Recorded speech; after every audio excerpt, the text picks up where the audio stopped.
Assalomu alaykum. Hammaga yangi cho'chalarimiz keldi. Xorazm viloyati Shovot tumanida. 1,5 oyligi bor. 25 kunligi bor. 25 kunliklarimiz mana shu partiyamiz 150 ming so'm.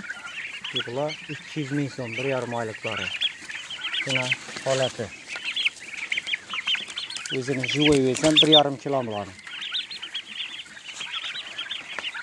Bugun 4-may, lekin bu bahodan ertang bo'lmaydi bu. 2 kundan keyin baho o'zgaradi. Yana ko'rganlaringizdek yem yetibdi, narx o'zgarishi bo'ladi. Kelib, ko'rib olaverasizlar.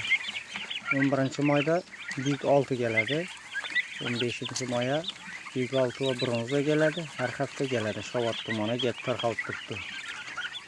O'tdim bahoda kelib, shunday mashinaga vaqtida kelib o'zlaringiz saylab olib chiqishingiz mumkin. Bemalol ekranda nomer qoldiraman, aloqa chiqaveringlar. Hozir bu partiya bugun 4-mayda faqat bronza keldi.